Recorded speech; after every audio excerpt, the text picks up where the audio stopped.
우즈베키스탄 사람들이 한국으로 귀화한다며 난리가 난 상황입니다. 무슨 일인지 바로 사연 들어보시죠. 잠깐, 시청 전 구독 버튼 꼭 부탁드려요. 안녕하세요. 저는 이슬로무프 나지르입니다. 우즈베키스탄 안디잔 지역의 작은 마을에서 태어나 자랐어요. 29살이 된 지금까지 농기계, 수리 일을 하며 살아왔죠. 매일 아침 해가 뜨면 낡은 트랙터와 파종기들을 고치는 것이 제 일상이었습니다.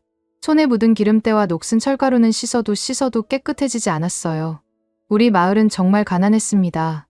집집마다 벽돌 하나하나가 다해져서 비가 오면 물이 새어 들어왔고 전기도 하루 종일 나오지 않는 날이 많았어요. 제가 수리하는 농기계들도 대부분 10년도 넘은 것들이었죠. 부품을 구하기도 어려워서 고철에서 쓸 만한 걸 찾아다가 용접해서 쓰곤 했습니다. 어머니는 시장에서 야채를 팔아 생계를 이어갔고 아버지는 건설 현장을 전전하며 일용직으로 일했어요. 하루 벌어 하루 먹고 사는 형편이었죠. 저도 농기계 수리로 벌어들이는 돈은 겨우 한 달 생활비 정도였습니다. 미래에 대한 희망을 품기 어려운 현실이었어요. 그러던 어느 날 마을 게시판에 붙은 공고 하나가 제 인생을 바꿔놓았습니다. 대한민국 계절근로자 모집이라는 제목의 공고였어요. 한국에서 농업 일을 도와줄 사람들을 찾는다는 내용이었죠. 급여는 우즈베키스탄에서 받는 돈의 몇 배나 되는 액수였습니다. 처음엔 믿기지 않았어요. 그런 좋은 조건이 정말 있을까 싶었죠. 하지만 마을 이장이 직접 설명회를 열었고 실제로 작년에 다녀온 사람들의 증언도 들을 수 있었습니다. 그들은 모두 한국에서의 경험을 긍정적으로 이야기했어요. 깨끗한 숙소, 정해진 시간의 근무, 그리고 무엇보다 약속한 급여를 정확히 받을 수 있다는 점이 매력적이었습니다. 하지만 문제가 있었어요. 저는 영어도 한국어도 전혀 할 줄 몰랐거든요. 우즈베크어와 러시아어만 할 수 있었는데 한국에서 과연 일할 수 있을까 걱정이 컸습니다. 마을 사람들도 언어도 모르는데 어떻게 하겠느냐며 걱정스러운 표정을 지었어요. 그런데도 지원하기로 마음먹었습니다. 이대로 계속 살아가면 10년 후에도 똑같은 하루하루를 반복할 것만 같았거든요. 농기계 수리 기술이 있으니까 한국에서도 쓸모있는 일을 할 수 있을 거라고 생각했어요. 무엇보다 가족들에게 더 나은 생활을 해줄 수 있는 기회였습니다. 서류를 준비하는 과정도 쉽지 않았어요. 여권 신청부터 시작해서 건강검진, 범죄 경력 증명서까지 필요한 서류가 한두 개가 아니었거든요. 우즈베키스탄에서는 이런 서류 하나 떼는 것도 몇 주씩 걸리는 일이었습니다. 관공서를 수십 번 오가며 도장 하나하나 받는 일이 얼마나 번거로운지 모르겠어요. 드디어 모든 서류가 준비되고 면접까지 통과했다는 소식을 들었을 때 정말 믿어지지 않았습니다. 가족들도 처음엔 걱정만 했는데 합격 소식을 듣고는 모두 기뻐했어요. 어머니는 눈물까지 흘리시며 우리 아들이 드디어 큰일을 해내는구나라고 말씀하셨습니다. 출발 전 준비 과정에서 가장 어려웠던 건 언어 문제였어요. 한국어 기초 회화책을 구해서 혼자 공부해보려고 했는데 한글 자체가 너무 어려웠습니다. 동그라미, 세로줄, 가로줄이 조합된 글자가 어떻게 소리가 나는지 이해하기 힘들었어요. 영어는 그나마 알파벳이라도 익숙한데 한글은 정말 외계어 같았습니다. 그래도 기본적인 인사말 정도는 외워뒀어요. 안녕하세요. 감사합니다. 죄송합니다. 이런 말들이요. 발음이 정확한지는 모르겠지만 적어도 예의는 지키려고 노력했습니다. 우즈베키스탄에서도 예의 바른 사람으로 통했는데 한국에서도 그런 모습을 보여주고 싶었거든요. 가족들과 이별하는 날이 다가왔습니다.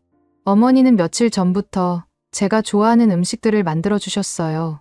우즈베키스탄 전통 요리인 플로프부터 만티, 샤시리까지 평소 명절에나 해주시던 음식들을 매일 식탁에 올려주셨습니다. 한국에서는 이런 음식 못 먹을 테니까 실컷 먹어둬라라고 하시면서도 문시울이 붉어지셨어요. 아버지는 말은 많이 안 하셨지만 제 짐을 직접 챙겨주시며 몸 건강히 지내라는 당부를 여러 번 하셨습니다. 평소 과묵하신 분이라 이런 모습이 더 인상 깊었어요. 마지막 밤에는 온 가족이 모여 앉아 제가 한국에서 보낼 6개월 동안의 계획을 이야기했습니다. 공항으로 가는 날 아침, 마을 사람들이 모두 나와서 배웅해줬어요. 평소 저와 친하게 지내던 이웃들은 물론이고 그동안 농기계 수리를 해드렸던 농부들까지 모두 나와주셨습니다. 나지르, 한국에서 성공해서 돌아와라. 우리 마을의 자랑이 되어라. 같은 응원의 말들을 들으니 어깨가 무거워졌어요. 타슈켄트 공항에서 인천으로 향하는 비행기에 몸을 맡기며 정말 많은 생각이 들었습니다. 지금까지 살던 곳을 떠나 완전히 낯선 나라로 간다는 것이 두렵기도 하고 설레기도 했어요. 기계 부품 냄새와 기름 냄새가 배인 손을 보며 한국에서는 어떤 일을 하게 될까 궁금했습니다. 비행기 안에서 만난 다른 우즈베키스탄 근로자들과 이야기를 나눠봤어요. 모두 저와 비슷한 처지의 사람들이었죠. 가족들을 위해 돈을 벌러 가는 마음, 언어 걱정, 문화 적응에 대한 불안감까지 모든 게 비슷했습니다. 그래도 함께 가는 동료들이 있어서 조금은 마음이 놓였어요. 인천공항에 도착했을 때의 그 첫인상은 정말 잊을 수 없습니다. 우즈베키스탄의 어떤 건물보다 크고 깨끗하고 현대적이었어요. 바닥도 반짝반짝 광이 나고 천장도 높고 사람들 옷차림도 모두 깔끔했습니다. 이게 바로 선진국이구나라는 생각이 절로 들었어요. 입국 심사를 받으면서 긴장했습니다. 심사관이 뭔가 말을 걸었는데 전혀 알아들을 수 없었어요. 다행히 통역관이 있어서 큰 문제 없이 통과할 수 있었습니다. 한국의 첫 발을 디디는 순간 새로운 인생이 시작되는 기분이었어요. 공항에서 버스를 타고 경기도 여주로 향했습니다. 창밖으로 보이는 한국의 풍경은 정말 신기했어요. 도로가 이렇게 넓고 깨끗할 수 있구나 싶었고 자동차들도 모두 새 것 같아 보였습니다. 우즈베키스탄에서는 보기 힘든 고층 아파트들이 쭉쭉 늘어서 있는 모습도 인상적이었어요. 여주에 도착해서 배정받은 농장을 처음 봤을 때 규모에 놀랐습니다. 비닐하우스가 이렇게 많고 체계적으로 관리될 수 있구나 싶었어요. 우즈베키스탄의 농장과는 차원이 다른 현대적인 시설이었습니다. 자동 급수 시설부터 온도 조절 장치까지 모든 것이 기계로 관리되고 있었어요. 숙소도 깨끗했습니다. 개인 침대에 사물함, 그리고 공용 화장실과 세탁실까지 갖춰져 있었어요. 우즈베키스탄에서 살던 집보다 훨씬 좋은 조건이었습니다. 에어컨도 있고 온수도 24시간 나왔어요. 이런 환경에서 일할 수 있다는 게 감사했습니다. 첫날 농장 일을 시작했을 때가 가장 힘들었어요. 고추 모종을 심고 관리하는 일이었는데 한국어로 설명을 들어도 전혀 이해할 수 없었거든요. 농장 관리자가 손짓 발짓으로 가르쳐줘도 제대로 따라하기 어려웠습니다. 다른 외국인 근로자들도 각자 다른 나라에서 와서 서로 의사소통이 쉽지 않았어요. 캄보디아에서 온 근로자, 베트남에서 온 근로자들과 함께 일했는데 모두 영어로 대화하려고 했지만 저는 영어도 서툴렀습니다. 점심시간에도 각자 구석에서 조용히 밥을 먹는 분위기였어요. 언어가 통하지 않으니 친해지기도 어려웠습니다. 그런데 이틀째 되던 날 마을 이장이 농장에 들르셨어요. 50대 중반쯤 되어 보이는 분이었는데 제 얼굴을 유심히 보시더니 신기하다는 표정을 짓더라고요. 처음엔 왜 그러시나 했는데 나중에 알고 보니 제 외모에서 한국 사람과 비슷한 점을 발견하신 거였어요. 이장이 농장 관리자와 무슨 이야기를 나눈 후 저에게 다가와서 간단한 영어로 말을 걸어보셨습니다. 너 우즈베키스탄에서 왔지? 하고 물으시더라고요. 제가 고개를 끄덕이자 혹시 고려인이냐? 고 묻더라고요. 그때 저는 고려인이 뭔지 전혀 몰랐어요. 그냥 어리둥절한 표정으로 모르겠다고 대답했습니다. 이장은 웃으시면서 나중에 시간 있을 때 우리 집에 한번 놀러와라고 하셨어요. 그리고 너 얼굴이 우리 한국 사람하고 많이 닮았다고 덧붙이셨습니다. 그 말이 계속 머릿속에 맴돌았어요. 제가 한국 사람과 닮았다니 그게 무슨 의미인지 궁금했습니다. 그날 밤 숙소에서 혼자 거울을 들여다봤어요. 평소에는 신경 쓰지 않던 제 얼굴을 자세히 관찰해봤습니다. 눈매나 코, 입술 모양이 다른 우즈베키스탄 사람들과는 조금 다르다는 생각이 들었어요. 어릴 때부터 친구들이 너는 좀 다르게 생겼다고 했던 말들이 떠올랐습니다. 한 주가 지나고 농장 일에도 조금씩 익숙해졌어요. 고추 모종 심기부터 물주기, 지지대 설치까지 반복적인 작업들이었지만 생각보다 까다로웠습니다. 특히 한국의 체계적인 농업 방식은 우즈베키스탄과 완전히 달랐어요. 모든 것이 정해진 시간과 순서에 따라 이루어졌고 품질 관리도 훨씬 엄격했습니다. 어느 날 오후 농장 관리자가 저에게 읍사무소에 다녀와야 한다고 했어요. 외국인 등록 관련 서류를 처리해야 한다는 내용이었죠. 한국어를 전혀 못하는 저 혼자 가기엔 어려워서 다행히 농장에서 통역 봉사자를 함께 보내줬습니다. 읍사무소는 생각보다 현대적이고 깔끔했어요. 우즈베키스탄의 관공서와는 차원이 다른 시설이었습니다. 번호표를 뽑고 기다리는 시스템도 신기했고 직원들도 모두 친절했어요. 한국의 행정 시스템이 얼마나 발달되어 있는지 실감할 수 있었습니다. 서류를 작성하는 과정에서 재미있는 일이 벌어졌어요. 직원이 제 이름을 컴퓨터에 입력하려고 하는데 이슬로무프라는 이름이 너무 길어서 시스템에 들어가지 않는다는 거예요. 그래서 줄여서 입력해야 한다고 하더라고요. 통역 봉사자가 그냥 나지르로 하면 어떻겠냐고 제안했고 저도 그렇게 하기로 했습니다.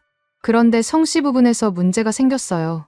우즈베키스탄에서는 아버지 이름을 따서 성을 만드는 경우가 많은데 제 공식 서류에는 복잡한 성씨가 적혀 있었거든요.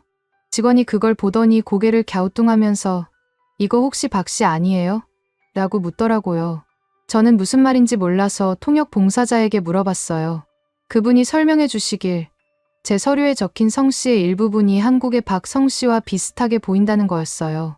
그냥 우연의 일치라고 생각하고 넘어갔는데 나중에 보니 그게 중요한 단서였던 거죠. 읍사무소에서 나와서 마을로 돌아가는 길에 통역 봉사자가 여러 가지 이야기를 해줬어요. 러시아와 우즈베키스탄의 고려인들이 강제 이주당했던 역사가 있다는 얘기였죠. 고려인이라는 단어를 또 듣게 된 거예요. 이장도 그 말을 했었는데 대체 고려인이 뭘까 궁금했습니다.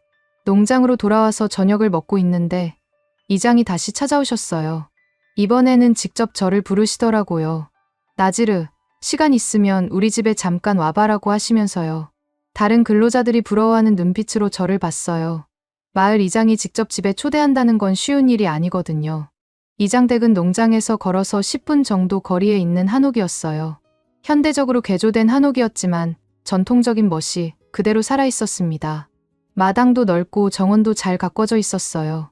우즈베키스탄에서는 볼 수 없는 건축 양식이라 신기했습니다. 이장 부인이 차를 내어주시면서 간단한 과자도 준비해 주셨어요. 한국의 전통차였는데 맛이 독특했지만 나쁘지 않았어요. 이장은 제게 여러 가지 질문을 했습니다. 우즈베키스탄의 어느 지역에서 왔는지, 가족은 어떻게 되는지, 조부모님은 어디 출신인지 같은 것들이요. 특히 조부모님에 대한 질문이 많았어요. 할아버지와 할머니가 어디서 태어나셨는지, 어떤 성씨를 쓰셨는지 계속 묻더라고요. 저는 솔직히 잘 모른다고 대답했어요. 할머니는 제가 16살 때 돌아가셨는데 생전의 가족 역사에 대해서는 거의 말씀하지 않으셨거든요. 그때 이장이 의미심장한 말을 했어요. 박이라는 성씨는 예전에 러시아나 우즈베키스탄에 강제 이주당했었던 고려인들이 많이 썼지라고 하시더라고요. 그 말을 듣는 순간 뭔가 번개 맞은 것 같은 기분이었어요. 오늘 읍사무소에서 직원이 박씨 아니에요?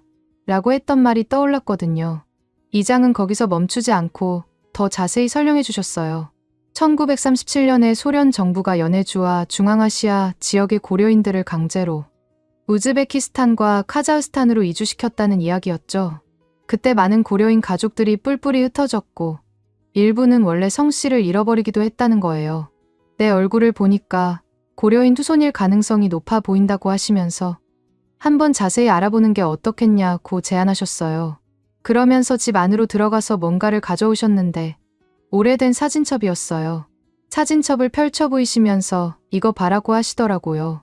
1950년대쯤 찍힌 것 같은 흑백 사진이었는데 한복을 입은 가족들이 함께 찍은 사진이었어요.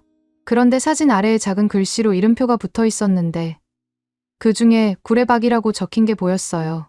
이분이 우리 동네 아는 어르신 친척분이셨어 라고 이장이 설명해 주셨어요. 1960년대에 우즈베키스탄에서 한국으로 돌아오려고 했던 분이지. 그때는 지금처럼 교통이 발달하지 않아서 한국에 오는 것도 쉽지 않았거든. 사진 속의 그 어르신 얼굴이 어쩐지 낯설지 않았어요. 이장 부인이 구레라는 이름도 한국식으로 바뀐 거일 수 있어요 라고 덧붙이셨어요.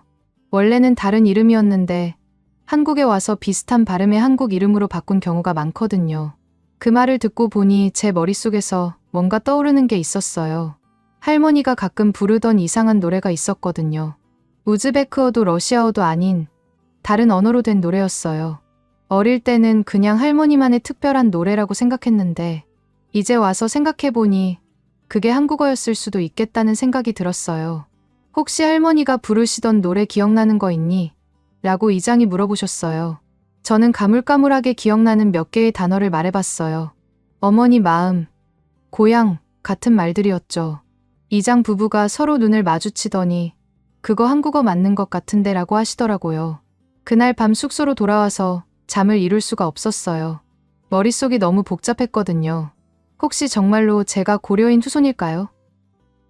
할머니가 왜 가족 역사에 대해 말씀하지 않으셨을까요? 그리고 만약 정말 그렇다면 저는 누구인 걸까요?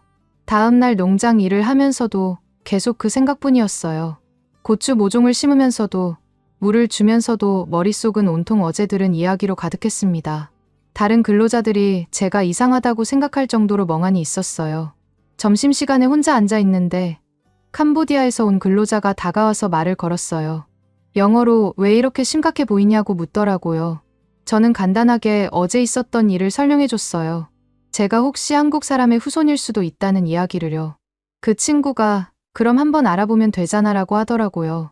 요즘은 인터넷으로 뭐든지 찾을 수 있어라고 하면서 자기 폰을 꺼내서 뭔가를 검색해보기 시작했어요. 영어로 검색하니까 정말 많은 자료가 나왔어요. 그 자료들을 보니까 정말 놀라웠어요. 1937년에 소련 정부가 17만 명이 넘는 고려인들을 강제로 중앙아시아로 이주시켰다는 기록이 있었거든요. 우즈베키스탄과 카자흐스탄으로 보낸 거였죠. 그 과정에서 많은 가족들이 뿔뿔이 흩어졌고 일부는 원래 이름과 정체성을 잃어버렸다고 했어요. 더 충격적인 건 그 이주 과정이 얼마나 참혹했는지에 대한 기록이었어요. 화물 열차에 짐승처럼 실려서 며칠을 여행했고 도착한 곳은 아무것도 없는 황무지였다고 했어요. 많은 사람들이 추위와 굶주림으로 죽었다는 기록도 있었습니다. 그 기록들을 읽으면서 가슴이 먹먹해졌어요. 혹시 제 할머니 가족도 그런 고통을 겪었을까요? 그래서 할머니가 과거 이야기를 하기 싫어하셨던 걸까요? 너무 아픈 기억이라서 자손들에게는 숨기고 싶으셨던 건 아닐까요? 저녁에 숙소로 돌아와서 더 자세히 조사해봤어요. 인터넷 카페에 가서 한국어로 된 자료들도 찾아봤는데 번역기의 도움을 받아가며 읽어봤습니다. 고려인들이 우즈베키스탄에서 어떻게 살아왔는지, 어떤 어려움들을 겪었는지에 대한 생생한 증언들이 많았어요. 특히 인상 깊었던 건 고려인 후손들이 자신의 정체성을 찾아가는 이야기들이었어요. 저처럼 자신이 고려인 후손인지 몰랐다가 우연한 계기로 알게 된 사람들의 경험담이 많았거든요. 그들의 이야기를 읽으면서 제가 혼자가 아니라는 생각이 들었어요. 며칠 후에 이장이 다시 농장에 들르셨어요. 이번에는 뭔가 들고 오셨더라고요. 나지르, 이거 한번 봐봐라고 하시면서 보여주신 건 작은 손수건이었어요. 오래되고 낡은 손수건이었는데 한쪽 모서리에 뭔가 자수가 놓여 있었어요. 이거 우리 집 다락에서 찾은 건데 아마 예전에 아는 어르신이 두고 가신 것 같아라고 하시더라고요. 손수건의 자수를 자세히 보니까 교열야는 글자가 수놓아져 있었어요. 사진에서 봤던 구레박 어르신의 이름과 똑같았거든요. 그 순간 정말 소름이 돋았어요. 설마 이런 우연이 있을까 싶었죠. 이장도 이상하게 너하고 인연이 있는 것 같다고 하시더라고요. 그리고 혹시 내 할머니 유품 중에 비슷한 게 있지 않을까라고 물어보셨어요. 그 말을 듣고 보니 생각나는 게 있었어요. 할머니가 돌아가시고 나서 어머니가 정리하신 유품들 중에 오래된 손수건이 하나 있었거든요. 너무 낡아서 버릴까 했는데 할머니가 항상 가지고 다니시던 거라서 그냥 보관하고 있었어요. 다음에 우즈베키스탄에 전화할 때 어머니한테 물어봐야겠다고 했더니 이장이 지금 당장 전화해봐라고 하시더라고요. 그리고 자기 휴대폰을 빌려주시면서 국제전화비는 내가 낼 테니까 걱정하지 마라고 하셨어요. 어머니에게 전화를 걸어서 할머니 손수건에 대해 물어봤어요. 처음에는 그런 게 왜 갑자기 궁금하냐고 하시더니 제가 상황을 설명해드리자 놀라시더라고요. 잠깐 찾아볼게라고 하시고는 한참 후에 다시 전화를 받으셨어요. 있어라고 하시면서 손수건 한쪽 끝에 뭔가 글자가 수놓아져 있는데 우즈베크어도 러시아어도 아닌 것 같아라고 하시더라고요. 어머니가 글자를 하나하나 불러주시는데 이장이 옆에서 듣고는 깜짝 놀라시더라고요. 그거 한국 이름일 수도 있겠는데라고 하시면서 아마 내 증조부나 증조모 이름일 거다라고 하시더라고요. 구레라는 이름이 그분들 중 한 분 이름이었을 수도 있어. 그 순간 정말 충격이었어요. 할머니가 평생 간직하고 살아오신 비밀을 이제야 알게 된 기분이었거든요. 그날 밤부터 제 머릿속은 온통 복잡한 생각들로 가득했어요. 할머니가 돌아가시기 전까지 왜 가족 역사에 대해 한 번도 말씀해주지 않으셨을까요? 평소에도 할머니는 과거 이야기만 나오면 항상 말을 돌리셨거든요. 어릴 때는 그냥 할머니 성격인 줄 알았는데 이제 보니 이유가 있었던 거였어요. 농장 일을 하면서도 계속 그 생각만 했습니다. 고추 모종에 물을 주면서도 잡초를 뽑으면서도 머릿속은 온통 할머니와의 기억들로 채워졌어요. 할머니가 가끔 혼자 중얼거리시던 말들, 우즈베크어도 러시아어도 아닌 이상한 단어들이 떠올랐습니다. 특히 할머니가 우울해하시던 날이 있었어요. 특별한 이유 없이 하루 종일 말씀을 안 하시고 혼자 앉아서 먼 곳을 바라보시곤 했거든요. 그럴 때마다 어머니가 할머니가 또 그러시네라고 하시면서 걱정스러운 표정을 지으셨는데 그때는 왜 그러시는지 전혀 몰랐어요. 이장한테서 들은 이야기가 사실이라면 할머니에게는 말할 수 없는 아픈 과거가 있었던 거겠죠. 강제 이주의 고통, 가족과의 이별, 정체성을 숨기고 살아야 했던 괴로움까지 생각할수록 가슴이 아팠어요. 며칠 후 이장이 농장에 다시 오셨어요. 이번에는 여주군청 직원 한 분과 함께였어요. 다문화센터에서 일하신다는 분이었는데 제 이야기를 이장한테서 들었다고 하더라고요. 그분이 저에게 한국의 특별한 제도에 대해 설명해 주셨어요. 나지르 씨, 혹시 고려인 특별귀화제도에 대해 들어보셨어요? 라고 물어보시더라고요. 저는 처음 듣는 말이라서 고개를 저었습니다. 그러자 그분이 자세히 설명해 주기 시작했어요. 한국 정부에서는 1937년 소련의 강제 이주로 고향을 떠나야 했던 고려인들과 그 후손들이 다시 한국으로 돌아올 수 있도록 특별한 제도를 만들었어요. 조상이 고려인이었다는 것을 증명할 수 있다면 일반적인 귀화 절차보다 훨씬 간단하고 빠르게 한국 국적을 취득할 수 있거든요. 그 말을 듣는 순간 가슴이 뛰기 시작했어요. 정말로 제가 한국 사람이 될 수 있다는 건가요? 하지만 동시에 의문도 들었습니다. 왜 한국 국적이 필요할까요? 우즈베키스탄에서도 잘 살고 있었는데 말이에요. 그런 제 마음을 알아차리신 건지 다문화센터 직원분이 더 구체적으로 설명해 주셨어요. 한국 국적을 취득하시면 여러 가지 좋은 점들이 있어요. 우선 한국에서 자유롭게 일하고 거주할 수 있고 사회보장 혜택도 받을 수 있어요. 그리고 무엇보다 한국은 경제적으로 발전된 나라라서 더 나은 기회들이 많거든요. 이장도 덧붙여서 말씀해 주셨어요. 나지르야, 내가 지금 6개월 계절 근로자로 일하고 있지만 한국 국적이 있으면 1년 내내 여기서 일할 수 있어.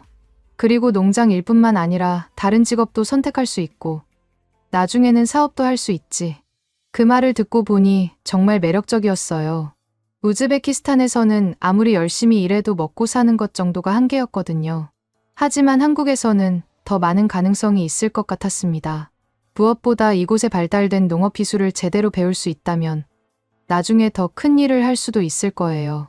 그리고 나지르 씨가 만약 한국 국적을 취득하신다면 나중에 가족들도 한국으로 오실 수 있어요. 라고 다문화센터 직원분이 말씀하시더라고요. 가족 초청 비자라는 게 있거든요. 부모님이나 배우자를 한국으로 모셔올 수 있죠. 그 말을 듣는 순간 정말 놀랐어요. 우즈베키스탄에 있는 부모님도 한국으로 오실 수 있다는 건가요? 어머니, 아버지가 이곳의 깨끗한 병원에서 치료받을 수 있고 더 나은 환경에서 생활할 수 있다면 얼마나 좋을까요? 하지만 바로 이어서 어려운 이야기가 나왔어요. 문제는 조상이 고려인이었다는 것을 증명하는 서류가 필요하다는 점이에요 라고 하시더라고요. 출생증명서나 족보, 아니면 고려인이었다는 걸 보여주는 다른 증거들이 있어야 해요. 그 말을 듣는 순간 가슴이 철렁 내려앉았어요. 할머니가 과거에 대해 아무 말씀도 안 해주셨는데 어떻게 증명 서류를 구할 수 있을까요? 더군다나 소련 시절의 기록들은 대부분 남아있지 않거나 접근하기 어렵다고 했어요. 다문화센터 직원분이 제 낙담한 표정을 보시고는 포기하지 마세요라고 격려해 주셨어요. 의외로 작은 것에서 중요한 증거가 나오는 경우가 많아요. 가족 유품이나 오래된 사진, 심지어 할머니가 부르시던 노래도 증거가 될 수 있거든요. 그리고 한국 정부에서도 고려인 후손들이 돌아오는 것을 적극적으로 지원하고 있어요 라고 덧붙이시더라고요. 왜냐하면 고려인들은 어떻게 보면 일제강점기와 소련의 정책 때문에 어쩔 수 없이 고향을 떠나야 했던 분들이거든요. 그래서 정부에서도 이분들이 다시 돌아오는 것을 당연한 권리로 보고 있어요. 그 말을 듣고 마음이 좀 따뜻해졌어요. 제가 만약 정말로 고려인 후손이라면 한국으로 돌아오는 것이 떳떳한 일이라는 거잖아요. 마치 잃어버린 가족이 집으로 돌아오는 것처럼 말이에요. 이장도 나지르야, 너는 이미 우리 마을 사람 같아라고 하시더라고요. 성실하게 일하고 예의도 바르고 농사 짓는 솜씨도 점점 늘고 있어. 만약 내가 정말 고려인 후손이라면 이건 운명이야. 할머니가 너를 이곳으로 보내신 거지. 그분 말씀을 듣고 보니 정말 그런 것 같았어요. 수많은 외국인 근로자 중에서 왜 하필 제가 여주에 배정되었을까요? 그리고 왜 하필 이장이 제 얼굴을 보고 고려인을 떠올리셨을까요? 모든 게 우연이라고 하기엔 너무 신기했어요. 일단 할머니 묘지부터 다시 가봐야겠어요 라고 말씀드렸더니 다문화센터 직원분이 좋은 생각이에요 라고 하시더라고요. 묘비에 새겨진 이름이나 날짜에서 중요한 단서를 찾을 수 있을 거예요. 그리고 가족분들께도 할머니 유품을 다시 한번 살펴봐 달라고 부탁드리세요. 그날 저녁 어머니에게 다시 전화를 드렸어요. 이번에는 한국 국적 취득 가능성에 대해서도 말씀드렸습니다. 어머니는 처음에 믿기 어려워하시더니 정말 그런 일이 가능하냐고 몇 번이나 물어보셨어요. 제가 다문화센터에서 들은 이야기를 자세히 설명해드리자 어머니의 목소리가 흥분되기 시작했어요. 그럼 너희 가족이 모두 한국에서 살 수 있다는 거냐? 라고 하시더라고요. 아버지 건강도 좋지 않은데 한국 병원에서 치료받을 수 있다면 얼마나 좋을까. 그리고 어머니가 결정적인 말씀을 해주셨어요. 나지르야, 할머니가 돌아가시기 전에 한 번 이상한 말씀을 하신 적이 있어. 언젠가 우리 집안에 누군가는 본래 있어야 할 곳으로 돌아갈 거다라고 하셨거든. 그때는 무슨 말인지 몰랐는데 지금 생각해보니 혹시 한국을 말씀하신 건 아닐까? 그 말을 듣는 순간 소름이 돋았어요. 설마 할머니가 이런 일을 미리 아셨던 걸까요? 아니면 평생 숨겨온 고향에 대한 그리움을 그렇게 표현하신 걸까요? 어머니, 할머니 묘비를 한번 자세히 봐주세요 라고 부탁드렸어요. 그리고 할머니 유품도 다시 뒤져보세요. 혹시 몰라요. 중요한 단서가 있을지. 어머니는 내일 당장 가볼게라고 약속해 주셨어요. 그리고 할머니 방도 다시 한번 구석구석 살펴볼게. 혹시 우리가 놓친 게 있을지도 모르거든. 그날 밤은 정말 잠이 오지 않았어요. 머릿속으로 온갖 생각들이 맴돌았습니다. 만약 정말로 제가 고려인 후손이라면, 그리고 한국 국적을 취득할 수 있다면 제 인생이 완전히 바뀔 거예요. 우즈베키스탄에서는 평생 농기계 수리공으로 살아야 했겠지만 한국에서는 더 많은 가능성이 있을 거예요. 농업 기술을 제대로 배워서 전문가가 될 수도 있고 아니면 완전히 다른 분야에 도전해 볼 수도 있겠죠. 그리고 무엇보다 부모님을 한국으로 모셔올 수 있다면 그분들이 더 나은 환경에서 생활하실 수 있을 거예요. 아버지의 허리 통증도 한국의 좋은 병원에서 치료받으실 수 있고 어머니도 시장에서 힘들게 야채 파실 필요가 없어질 거예요. 다음날 점심시간에 어머니한테서 전화가 왔어요. 목소리가 흥분되어 있더라고요. 나지르야, 큰일 났어. 할머니 묘비를 자세히 봤는데 이름 옆에 작은 글씨로 뭔가 더 적혀 있어. 그런데 그게 우즈베크어나 러시아어가 아닌 것 같아. 어머니가 묘비의 글자들을 하나하나 읽어주시는데 제가 들어도 익숙하지 않은 소리였어요. 그 내용을 이장한테 말씀드렸더니 그거 한국어일 가능성이 높다고 하시더라고요.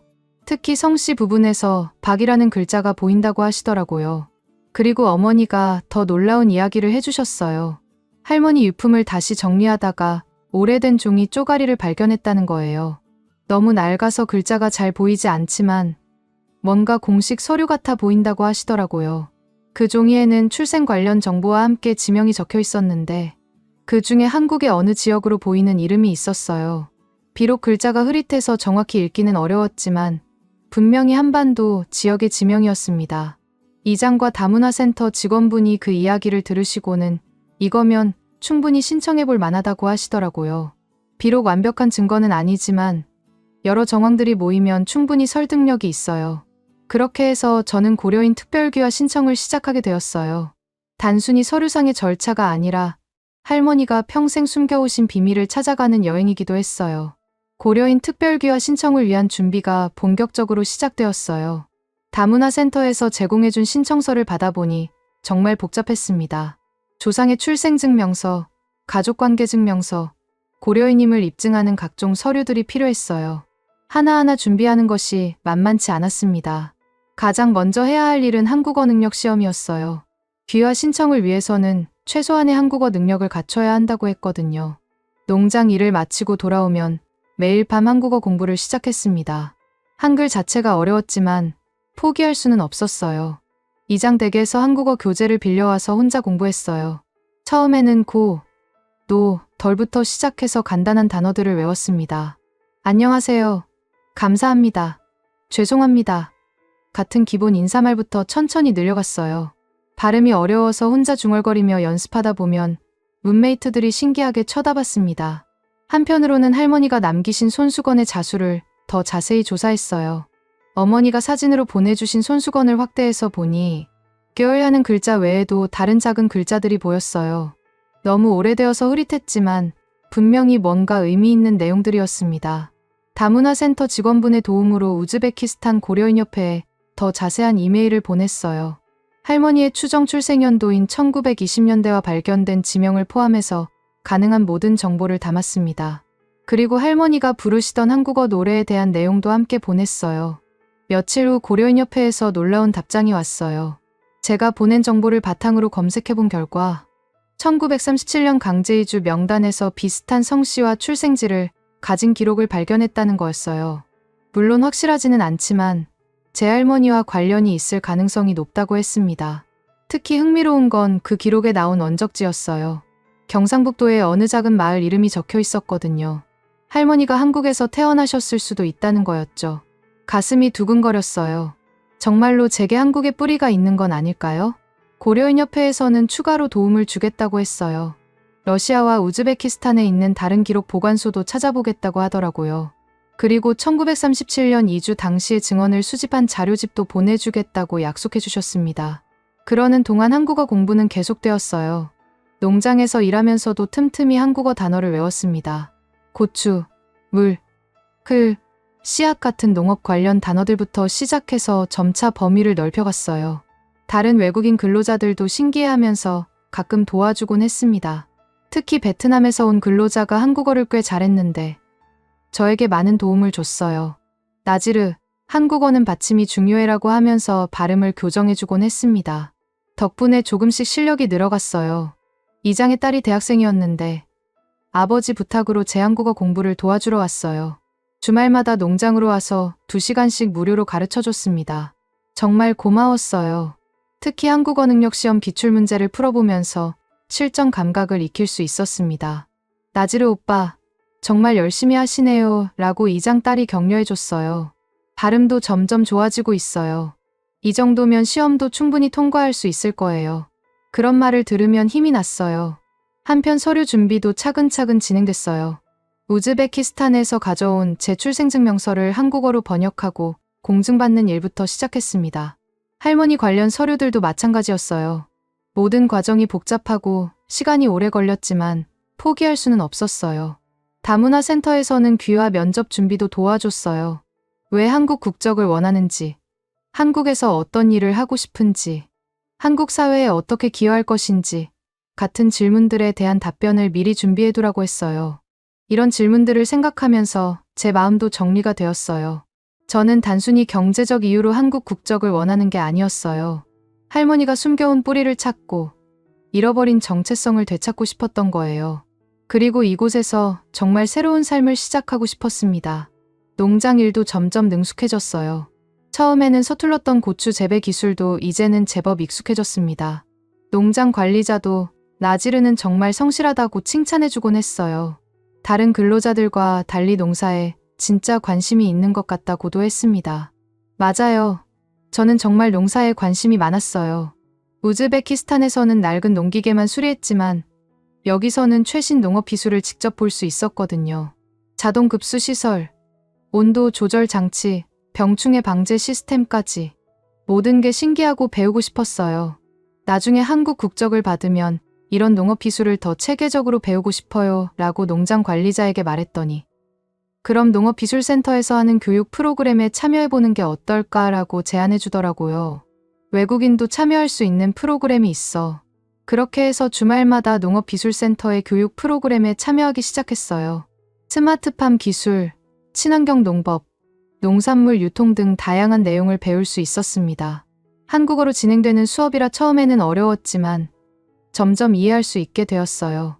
특히 인상 깊었던 건 한국 농업의 발전 과정이었어요. 1960년대까지만 해도 한국도 가난한 농업 국가였는데 불과 50년 만에 이렇게 발전된 농업 강국이 되었다는 게 놀라웠습니다. 저도 그런 발전에 참여하고 싶다는 생각이 들었어요. 어느 날 고려인협회에서 중요한 소식이 왔어요. 러시아의 한 기록 보관소에서 1930년대 고려인 관련 문서를 발견했다는 거였어요. 그 중에 제 할머니로 추정되는 분의 출생 기록이 있다고 했습니다. 비록 일부 내용이 훼손되었지만 이름과 출생지가 명확히 기록되어 있다고 했어요. 더욱 놀라운 건 그 출생지가 경상북도의 작은 마을이었다는 거예요. 앞서 받은 정보와 일치했습니다. 이제 거의 확실해졌어요. 할머니는 정말로 한국에서 태어나셨고 어린 시절 가족과 함께 러시아로 이주하셨다가 나중에 우즈베키스탄으로 강제 이주당하신 거였어요. 그 서류를 공식 번역하고 공증받아서 귀화 신청서에 첨부할 수 있게 되었어요. 이제 정말로 구체적인 증거가 생긴 거였죠. 마음이 한결 가벼워졌습니다. 하지만 또 다른 문제가 있었어요. 할머니와 제 아버지, 그리고 저 사이의 가족 관계를 증명해야 했거든요. 우즈베키스탄의 가족관계 증명서가 필요했는데 이것도 번역하고 공증받는 과정이 복잡했어요. 다행히 우즈베키스탄에 있는 어머니가 모든 서류를 차근차근 준비해 주셨어요. 할머니의 사망증명서, 아버지의 출생증명서, 저희 출생증명서까지 모든 서류가 서로 연결되도록 체계적으로 정리해 주셨습니다. 그러는 사이 한국어 능력 시험 날짜가 다가왔어요. 정말 긴장됐습니다. 몇 달 동안 열심히 공부했지만 과연 합격할 수 있을까 걱정이었어요. 시험 전날 밤에는 잠도 제대로 오지 않았습니다. 시험 당일, 이장이 직접 차로 시험장까지 데려다 주셨어요. 긴장하지 말고 평소대로 하면 돼라고 격려해 주시더라고요. 내가 얼마나 열심히 공부했는지 우리 모두 알고 있어. 시험장에 도착해보니 저처럼 귀화를 준비하는 외국인들이 많이 있었어요. 중국, 베트남, 필리핀, 캄보디아 등 다양한 나라에서 온 사람들이었습니다. 모두 긴장한 표정이었지만 동시에 희망에 찬 눈빛이기도 했어요. 듣기, 읽기, 쓰기 시험을 차례로 봤어요. 생각보다 어려웠지만 그동안 준비한 덕분에 어느 정도는 풀 수 있었습니다. 특히 농업 관련 지문이 나왔는데 평소에 농장에서 배운 한국어 단어들이 도움이 되었어요. 시험이 끝나고 나오니 이장이 기다리고 계셨어요. 어땠어? 라고 물어보시길래 어려웠지만 최선을 다했어요 라고 대답했습니다. 결과는 2주 후에 나온다고 했어요. 그 2주 동안은 정말 초조했어요. 농장 일을 하면서도 계속 시험 결과가 걱정됐습니다. 혹시 떨어지면 어떻게 하지? 그럼 귀화 신청을 못하는 건가? 온갖 걱정이 머릿속을 맴돌았어요. 다행히 결과는 합격이었어요. 합격 통지서를 받아본 순간 정말 기뻤습니다. 이제 귀화 신청의 첫 번째 관문을 통과한 거였어요. 이장도 축하한다며 기뻐해 주셨고 농장 동료들도 모두 박수를 쳐줬습니다. 이제 본격적으로 귀화 신청서를 제출할 차례였어요. 모든 서류를 다시 한번 점검하고 빠진 것이 없는지 확인했습니다. 할머니의 출생 기록, 가족관계 증명서, 한국어 능력 시험 합격증, 그리고 고려인임을 증명하는 각종 자료들까지 다문화센터에서 최종 검토를 해주셨어요. 정말 잘 준비하셨네요 라고 하시면서 이 정도면 충분히 승인받을 수 있을 것 같아요 라고 격려해 주셨습니다. 드디어 신청서를 제출하는 날이 왔어요. 출입국관리사무소에 직접 가서 모든 서류를 제출했습니다. 담당 공무원이 서류를 하나하나 확인하더니 접수 완료되었습니다 라고 말해주었어요. 심사 기간은 대략 6개월 정도 걸릴 예정입니다. 6개월이라니 정말 긴 시간이었어요. 하지만 이제 공식적으로 한국 국적 취득을 위한 여정이 시작된 거였습니다. 할머니가 숨겨오신 비밀을 찾아가는 여행의 새로운 단계였어요. 귀화 신청서를 제출하고 며칠이 지났을 때 출입국관리사무소에서 연락이 왔어요. 특별귀화 허가가 났다는 소식이었습니다. 정말 믿어지지 않았어요. 6개월 걸릴 거라고 했는데 불과 3주 만에 결과가 나온 거였거든요. 전화를 받는 순간 다리가 후들거렸어요. 축하드립니다. 고려인 특별귀화가 승인되었습니다. 언제 시간 되실 때 방문하셔서 귀화 증서를 수령해 주세요 라는 말을 듣는 순간 눈물이 핑 돌았습니다. 정말로 제가 한국 사람이 되는 건가요? 농장에서 일하고 있던 제게 급히 달려온 농장 관리자가 무슨 일이야? 왜 그렇게 울고 있어? 라고 물어봤어요. 저는 떨리는 목소리로 허가가 났어요. 저 이제 한국 사람이에요 라고 대답했습니다. 그러자 주변에 있던 다른 근로자들이 모두 박수를 치며 축하해줬어요. 이장한테도 바로 연락을 드렸어요. 정말이야? 벌써? 라고 하시며 놀라워하시더라고요. 그럼 이제 진짜 우리 마을 사람이 되는 거네. 오늘 저녁에 우리 집으로 와. 축하 파티를 해야지. 그날 저녁 이장 댁에서 작은 축하 모임이 열렸어요. 이장 가족은 물론이고 마을 어르신들도 몇 분 오셨습니다.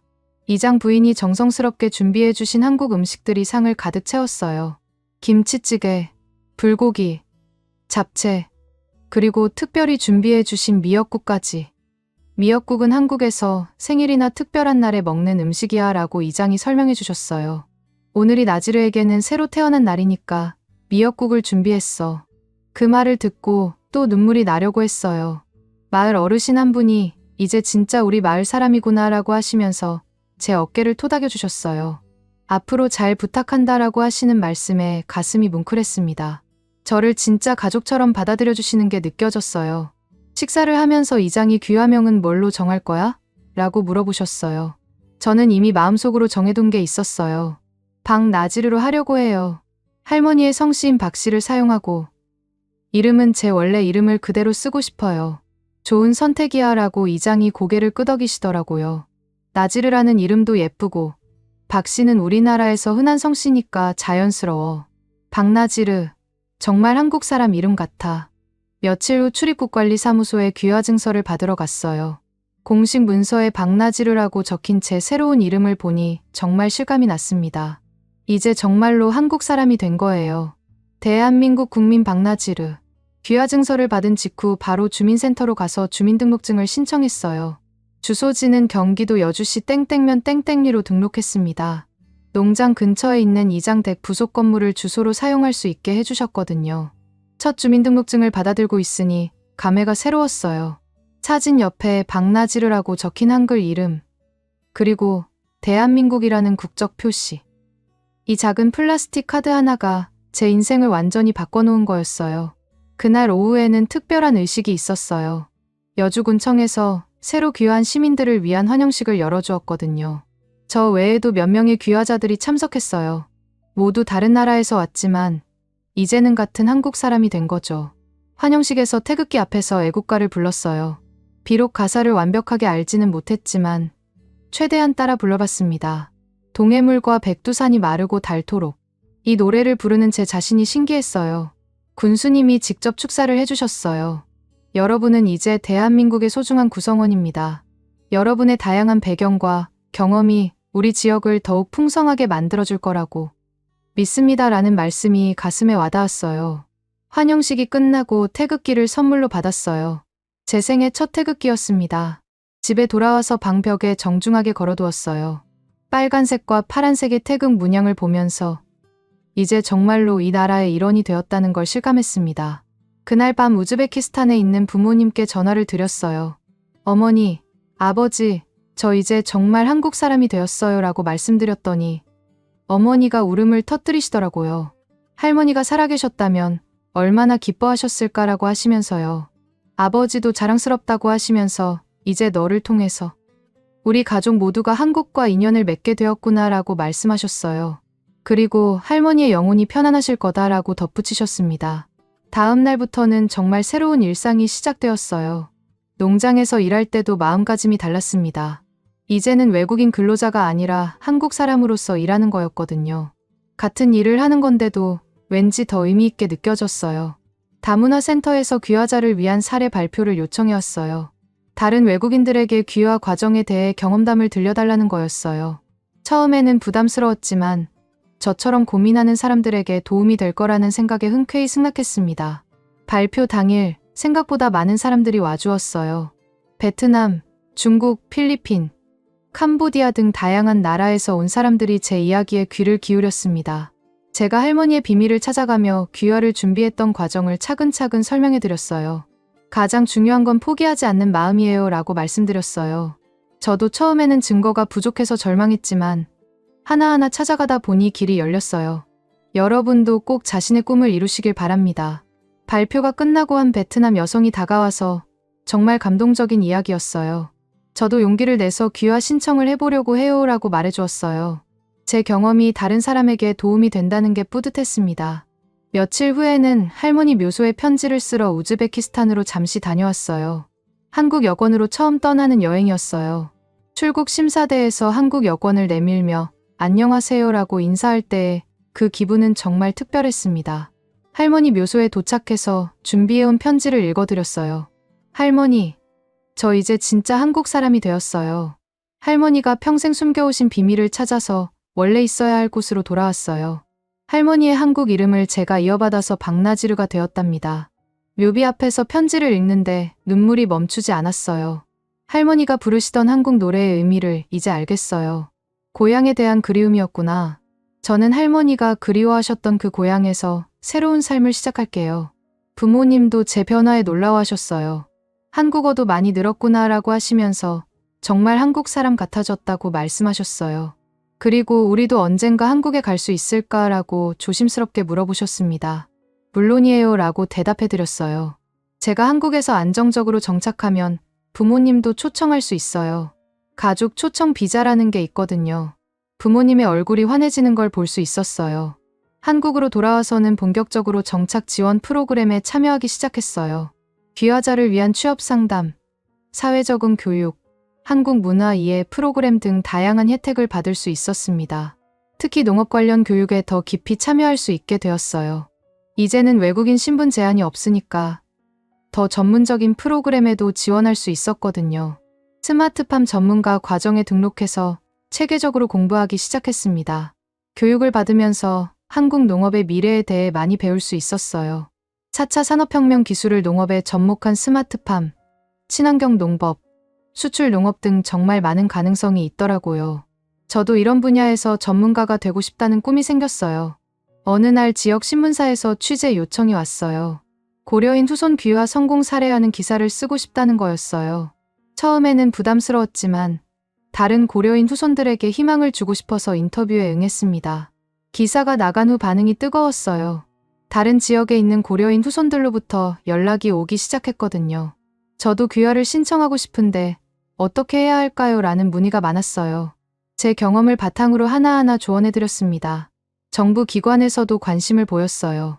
통일부에서 고려인 정착 지원 정책 수립을 위한 간담회에 초청해 주었거든요. 실제 귀화자의 경험담을 듣고 싶다는 거였어요. 서울까지 가서 정책 담당자들과 만나 제 의견을 전달했습니다. 고려인 후손들이 한국에 정착할 때 가장 어려운 점은 언어와 취업 문제예요 라고 말씀드렸어요. 특히 전문 기술이 있어도 자격증이나 학력 인정 문제로 어려움을 겪는 경우가 많아요. 이런 부분에 대한 지원이 더 필요할 것 같습니다. 간담회에서 만난 다른 고려인들의 이야기도 들을 수 있었어요. 각자 다른 경로로 한국에 왔지만 모두 조상의 뿌리를 찾아 돌아온 사람들이었어요. 서로의 경험을 나누면서 동질감을 느낄 수 있었습니다. 그 중에서도 특히 인상 깊었던 분이 있었어요. 카자흐스탄에서 오신 50대 여성분이었는데 할머니가 남기신 한복을 증거로 제시해서 귀화에 성공하셨다고 하더라고요. 우리는 모두 같은 뿌리를 가진 형제자매라고 말씀하시는 게 가슴에 와닿았어요. 귀화 후 몇 달이 지나면서 저는 여주에서의 새로운 삶에 완전히 적응했어요. 이제 단순한 계절 근로자가 아니라 이 땅의 주인으로서 일하고 있다는 자부심이 생겼습니다. 농장 관리자도 제 변화를 알아보고 더 많은 책임을 맡겨주었어요.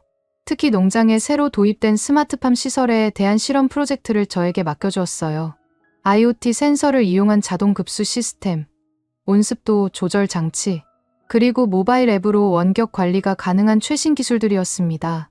우즈베키스탄에서는 상상도 할 수 없었던 첨단 농업이었어요. 처음에는 복잡한 기계들이 어려웠지만 원래 농기계 수리 일을 했던 경험이 도움이 되었어요. 전자회로나 센서들의 작동 원리를 이해하는 것도 생각보다 어렵지 않았습니다. 오히려 이런 기술들이 얼마나 농업을 효율적으로 만들어주는지 감탄하게 되었어요. 스마트팜 실험이 성공적으로 진행되면서 농장 수익도 눈에 띄게 늘었어요. 고추 품질이 향상되었고 병충해 피해도 크게 줄었습니다.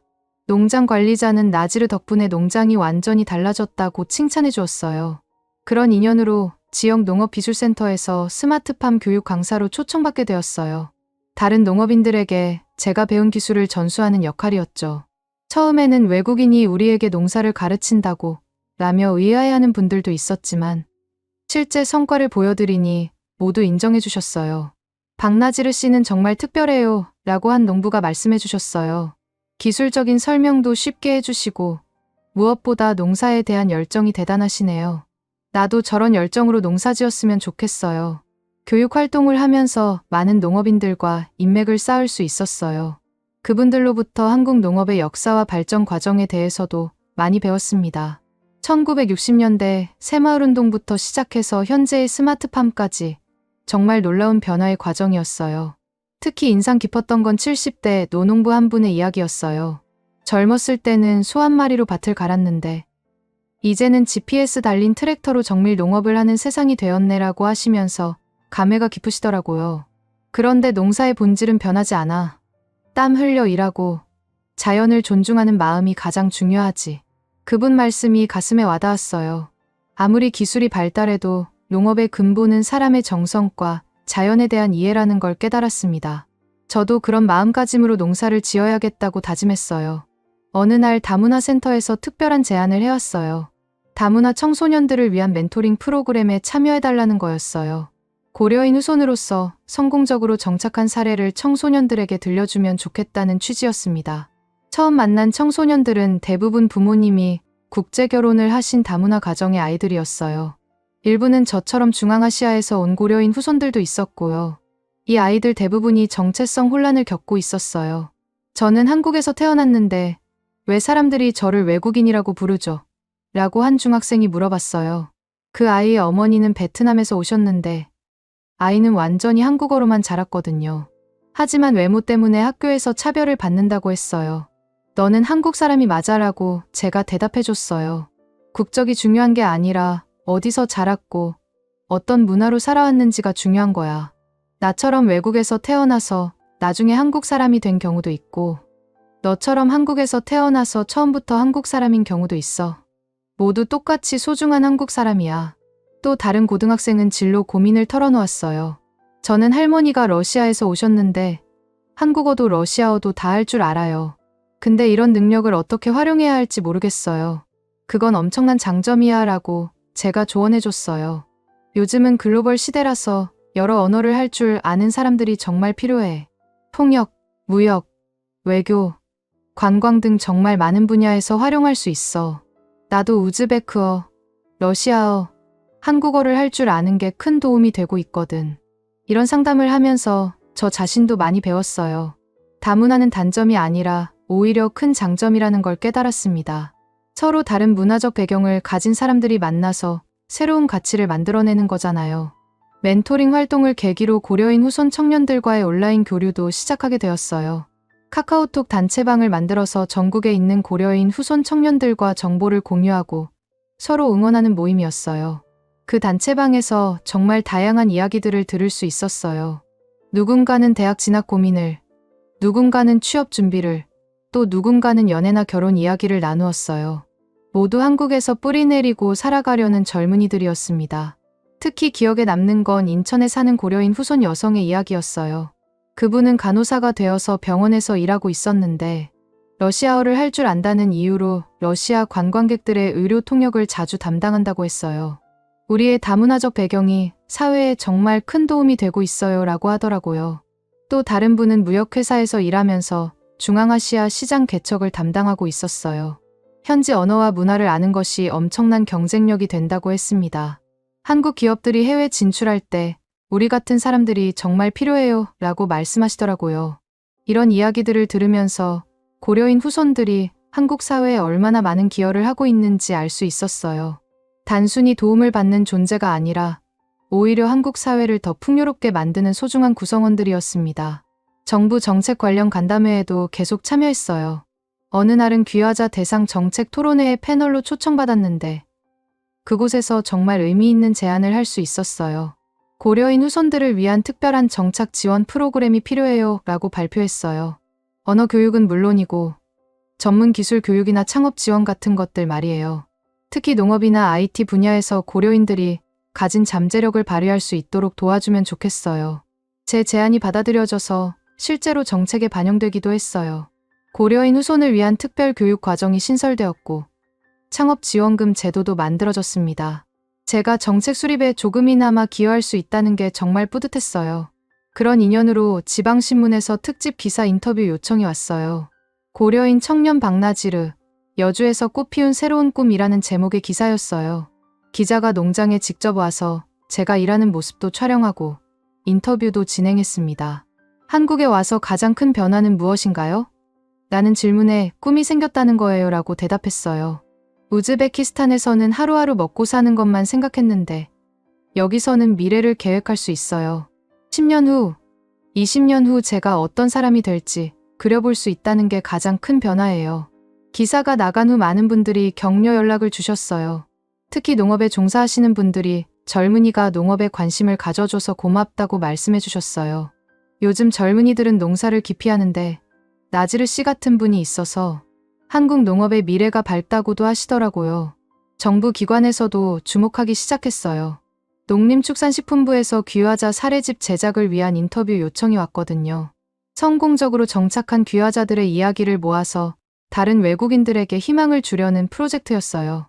사례집에 실릴 제수기를 작성하면서 지난 시간들을 되돌아봤어요. 우즈베키스탄의 가난한 농기계 수리공에서 한국의 스마트팜 전문가가 되기까지 정말 많은 일들이 있었어요. 특히 할머니의 숨겨진 과거를 찾아가는 과정은 제 인생에서 가장 의미 있는 여정이었습니다. 어느 날 마을 초등학교에서 특별 수업 요청이 왔어요. 다문화 이해 교육의 일환으로 아이들에게 제 이야기를 들려달라는 거였어요.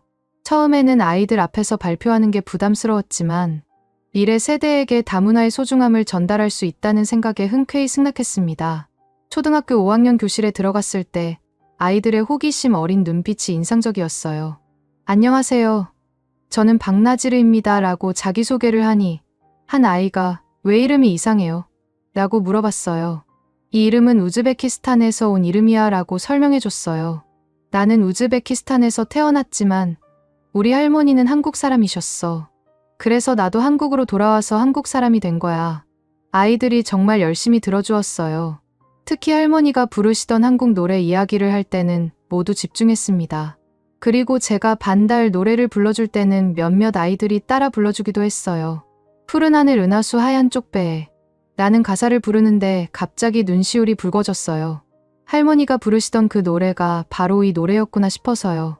70년 전 할머니가 고향을 그리워하며 부르셨던 노래를 이제 제가 한국 아이들과 함께 부르고 있다니 정말 감동적이었어요.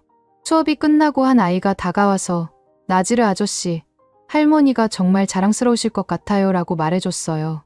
그 순간 할머니가 정말 제 곁에 계시는 것만 같았어요. 한국에서의 정착이 안정화되면서 저는 더 큰 목표를 세우기 시작했어요. 단순히 농장에서 일하는 것을 넘어서 진짜 제 사업을 시작하고 싶었습니다. 귀농창업지원금 제도가 있다는 걸 알게 되어서 본격적으로 알아보기 시작했어요. 귀농창업지원금은 도시에서 농촌으로 이주해서 농업에 종사하려는 사람들을 위한 정부 지원 제도였어요. 저는 엄밀히 말하면 도시 출신은 아니었지만 귀화자 특별 전형이 있어서 지원할 수 있었습니다. 최대 3억 원까지 지원받을 수 있다고 했어요. 사업계획서를 작성하는 일이 가장 어려웠어요. 제가 구상한 건 스마트팜 기술을 활용한 고품질 고추 재배였습니다. 지금까지 농장에서 배운 기술들을 바탕으로 더 체계적이고 효율적인 농업을 하고 싶었어요. 다문화센터와 농업기술센터에서 사업계획서 작성을 도와주었어요. 시장 분석부터 재무계획까지 정말 세세한 부분들을 하나하나 검토했습니다. 나지르 씨의 계획은 정말 구체적이고 실현 가능성이 높아 보여요 라고 담당자가 격려해 주었어요. 특히 제가 우즈베키스탄에서 농기계, 수리 경험이 있다는 점이 큰 장점으로 평가받았어요. 스마트팜 장비들의 유지 보수를 직접 할 수 있다는 것이 비용 절감에 크게 도움이 된다는 거였죠. 심사 결과 2억 원의 창업지원금을 받을 수 있게 되었어요. 정말 믿어지지 않는 금액이었습니다. 우즈베키스탄에서는 평생 벌어도 모을 수 없는 돈이었거든요. 한국의 지원 제도가 얼마나 잘 되어 있는지 새삼 감탄했어요. 농장 부지는 이장의 도움으로 구할 수 있었어요. 마을 외곽에 있는 5,000평 정도의 농지를 임대해 주시겠다고 하시더라고요. 너 같은 젊은이가 우리 마을에서 농사를 지어주면 마을이 살아날 거야 라고 말씀해 주셨어요. 비닐하우스 설치 공사가 시작되었어요. 총 10동의 스마트팜 하우스를 건설하는 대규모 프로젝트였습니다. 자동 환경 제어 시스템, IoT 센서, 원격 모니터링 시설까지 갖춘 최첨단 농장이었어요. 공사 과정에서 많은 분들이 도움을 주셨어요. 마을 어르신들은 젊은이가 이렇게 큰일을 벌이는구나 라고 하시면서 격려해 주셨고 지역 농업인들도 조언을 아끼지 않으셨습니다. 정말 마을 전체가 응원해주는 느낌이었어요. 특히 기억에 남는 건 캄보디아 출신 근로자였던 소반이 저를 도와주겠다고 한 일이었어요. 그동안 농장에서 함께 일하면서 친해졌는데 제가 사업을 시작한다고 하니 정식 직원으로 일하고 싶다고 하더라고요. 나지르, 너는 나에게 많은 걸 가르쳐줬어. 한국어도 가르쳐주고 농사 기술도 알려줬잖아. 이제 내가 너를 도와줄 차례야라고 소반이 말해줬어요. 정말 고마웠습니다. 함께 고생했던 동료가 제 사업의 파트너가 된다는 게 뜻깊었어요.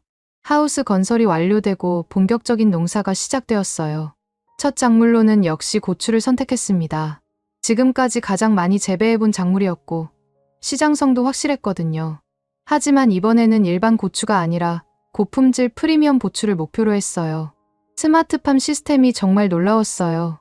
스마트폰 앱으로 하우스의 온도, 습도, 토양 상태를 실시간으로 확인할 수 있었고 자동으로 물주기와 환기도 조절되었습니다. 멀리 있어도 농장 상황을 모니터링할 수 있으니 정말 편리했어요. 하지만 기술만으로는 안 되더라고요.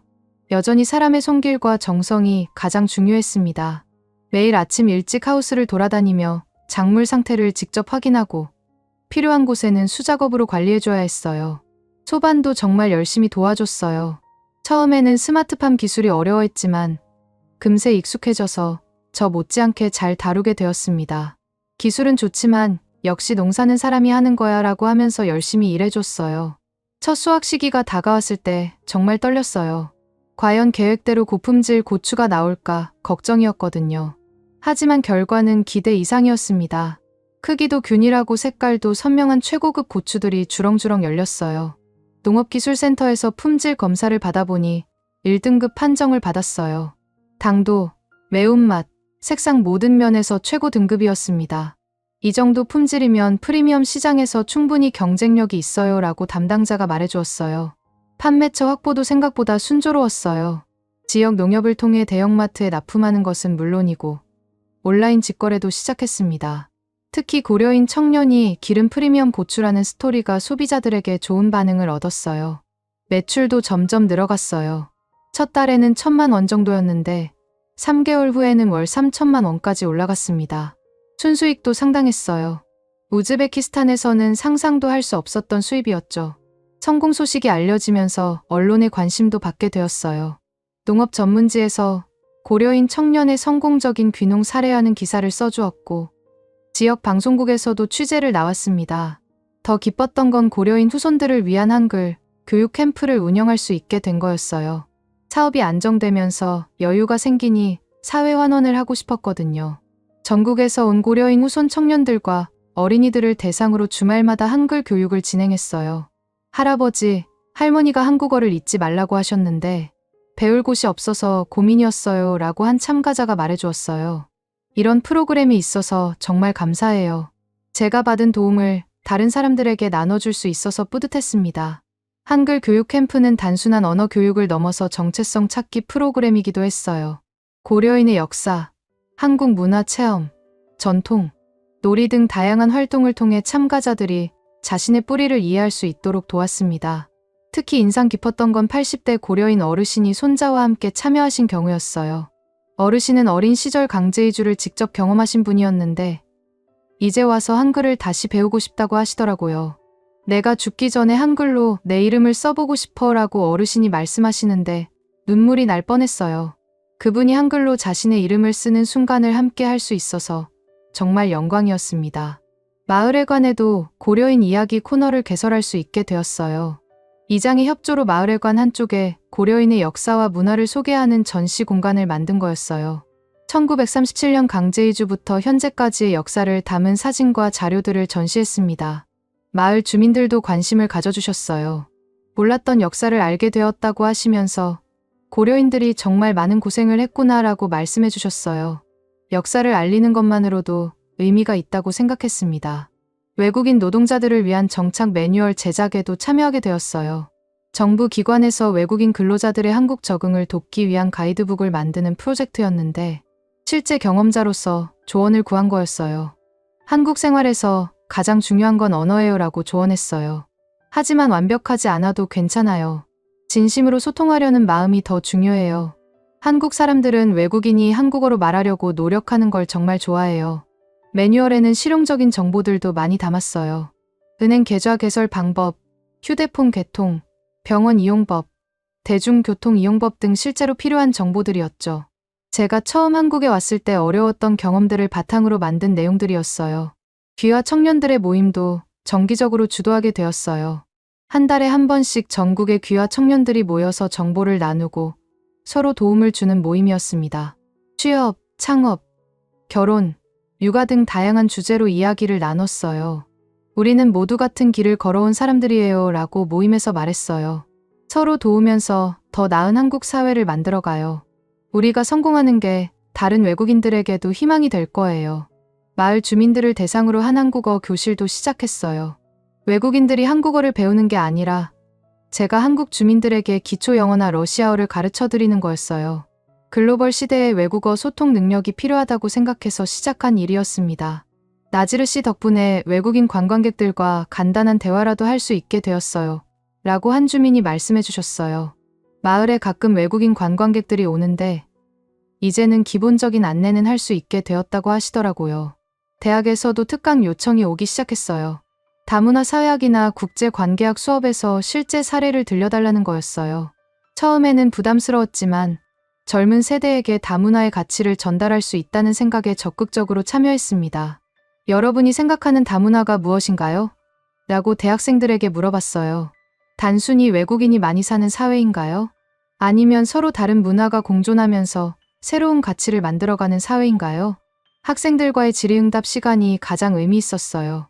고려인으로서의 정체성과 한국인으로서의 정체성 사이에서 갈등은 없나요? 라는 질문을 받았을 때 오히려 두 정체성이 저를 더 풍부하게 만들어줘요 라고 답했어요. 저는 우즈베키스탄의 문화도 사랑하고 한국의 문화도 사랑해요. 두 문화 모두 제 일부예요. 이게 바로 다문화의 힘이라고 생각해요. 하나를 포기할 필요가 없어요. 모든 걸 품을 수 있어요. 2년이라는 시간이 흘렀어요. 제가 처음 우즈베키스탄에서 한국에 온 지 벌써 그렇게 오랜 시간이 지난 거예요. 이제 저는 완전히 다른 사람이 되어 있었습니다.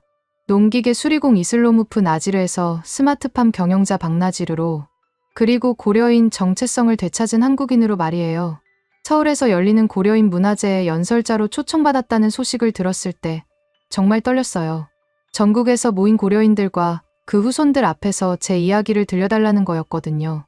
이런 큰 무대에 설 줄은 꿈에도 몰랐어요. 문화제 당일 서울 올림픽공원에는 정말 많은 사람들이 모였어요. 고려인 1세대 어르신들부터 제 또래의 청년들, 그리고 어린 아이들까지. 모두 다른 지역에서 살고 있지만 같은 뿌리를 가진 사람들이었습니다. 무대에 올라서는 순간 가슴이 두근거렸어요. 수백 명의 사람들이 저를 바라보고 있었거든요. 하지만 마이크를 잡고 첫 말을 시작하는 순간 긴장이 풀렸어요. 안녕하세요. 저는 박나지르입니다. 제 목소리가 스피커를 통해 울려 퍼졌어요. 저는 우즈베키스탄에서 태어났지만 한국에서 다시 태어났습니다. 그 순간 객석에서 박수가 터져 나왔어요. 어르신들 중에는 눈물을 흘리시는 분들도 계셨어요. 아마 당신들의 이야기와 비슷해서 그러셨을 것 같아요. 제 할머니는 평생 자신의 정체성을 숨기고 사셨어요. 너무 아픈 기억이었기 때문이죠. 하지만 저는 그 아픈 기억을 딛고 일어서서 할머니가 그리워하셨던 고향으로 돌아왔습니다. 이제 저는 당당하게 말할 수 있어요. 나는 고려인의 후손이고 자랑스러운 대한민국 국민이라고요. 연설을 마치고 내려왔을 때 정말 많은 분들이 저에게 다가와서 인사해 주셨어요. 특히 80대 할머니 한 분이 제 손을 꽉 잡으시면서 고맙다. 젊은이야. 내가 우리 모두의 희망이다라고 말씀해 주셨어요. 문화제에서 만난 사람들과의 인연은 정말 소중했어요. 카자흐스탄에서 온 의사, 러시아에서 온 교사, 중국에서 온 사업가까지 모두 다른 길을 걸어왔지만 같은 꿈을 가진 사람들이었어요. 특히 기억에 남는 건 사할린에서 오신 90세 할아버지와의 만남이었어요. 그분은 일제강점기에 강제징용으로 사할린에 가셨다가 평생을 그곳에서 사신 분이었어요. 내가 죽기 전에 이런 젊은이를 볼 수 있어서 다행이야 라고 하시면서 저에게 당부 말씀을 해주셨어요. 나지르야, 우리 고려인들의 이야기를 잊지 마라. 그리고 다음 세대들에게도 꼭 전해줘라. 우리가 어디서 왔고 어떤 고생을 했는지 말이야. 그래야 역사가 반복되지 않아. 그분 말씀이 가슴 깊이 와닿았어요. 저는 단순히 성공한 개인이 아니라 고려인 역사의 한 부분을 담당하고 있는 거였어요.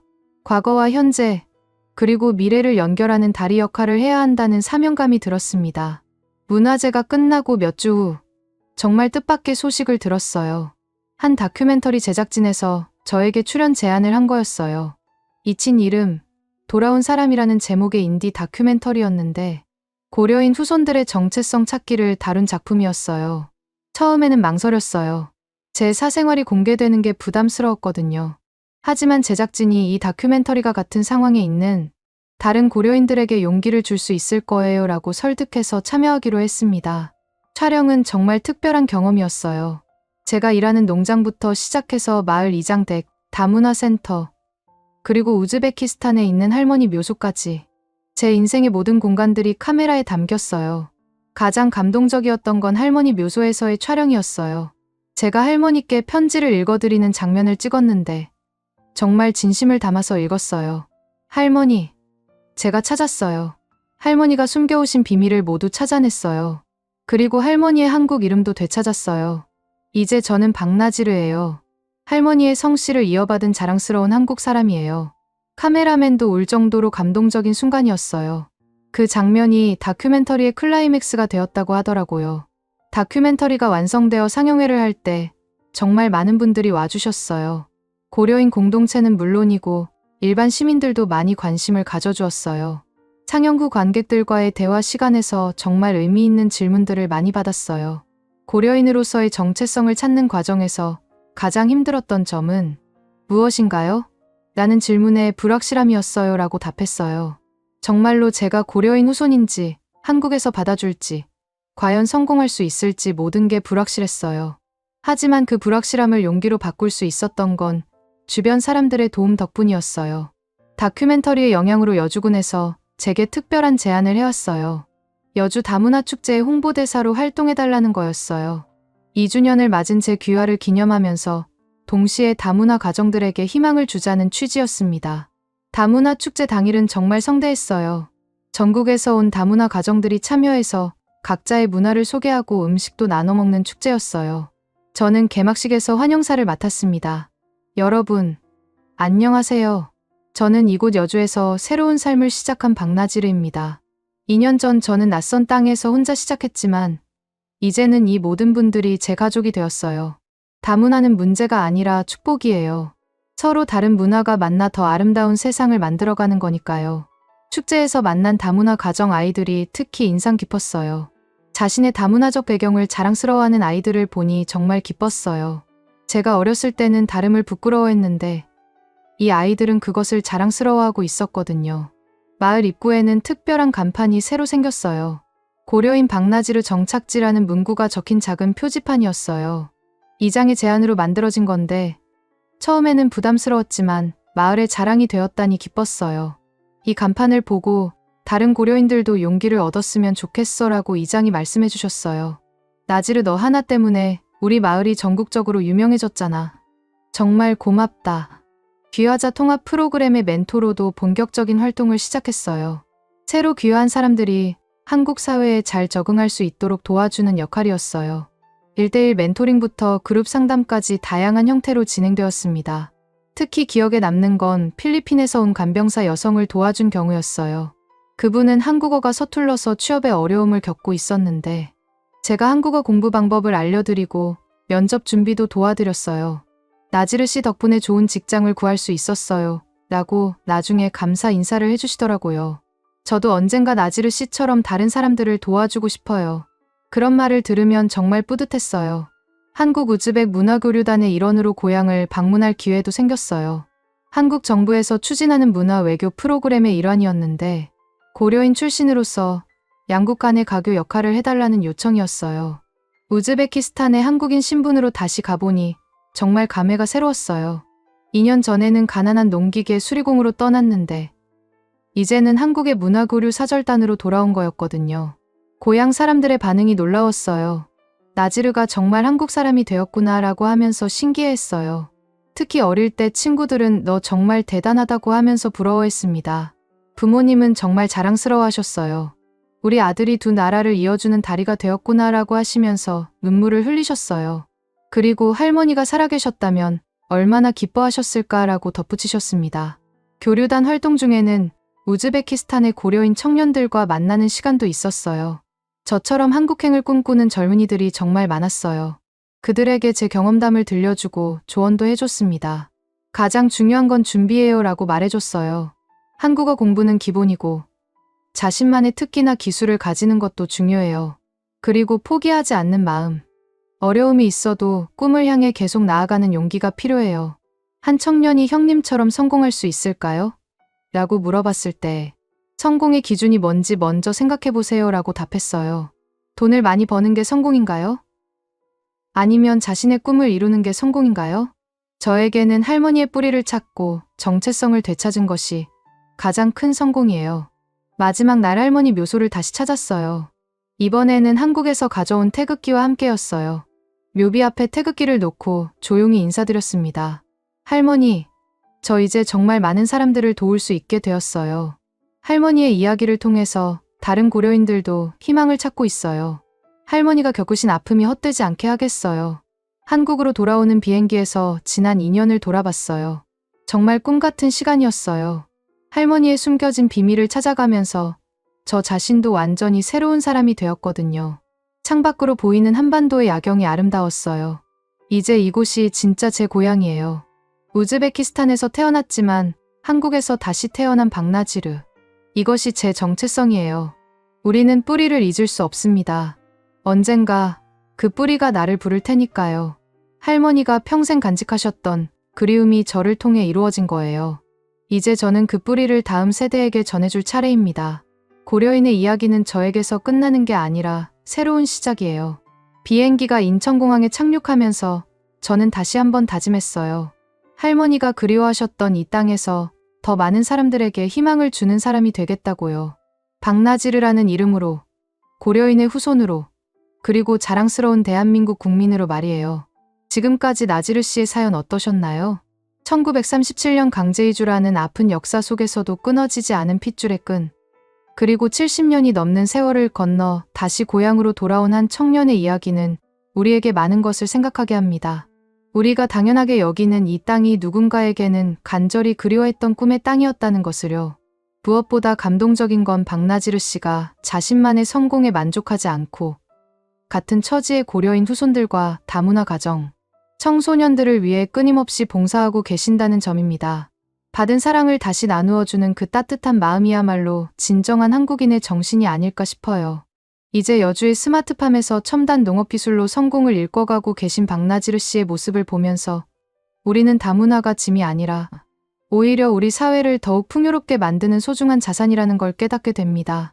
할머니가 손수건에 수놓아 두신 교회라는 이름, 한 자락에서 시작된 이 놀라운 여정이 오늘 우리에게 전해주는 메시지는 명확합니다. 우리는 모두 어딘가에 뿌리를 두고 있고 그 뿌리는 결코 우리를 저버리지 않는다는 것 말입니다. 여러분도 혹시 주변에서 박나지르 씨 같은 분들을 만나신다면 따뜻한 관심과 격려 한마디 건네주시기 바랍니다. 그 작은 관심이 누군가에게는 새로운 희망이 될 수 있거든요. 오늘 박나지르 씨의 이야기를 통해 우리 모두가 조금 더 따뜻하고 포용력 있는 사회를 만들어가는 데 동참할 수 있기를 바라며 이만 마치도록 하겠습니다. 여러분, 오늘도 시청해 주셔서 고맙습니다. 여러분들의 생각을 댓글로 남겨주세요. 여러분의 관심이 더 좋은 콘텐츠를 만드는 원동력이 됩니다. 감동을 향한 여정, 감동여행이었습니다. 감사합니다.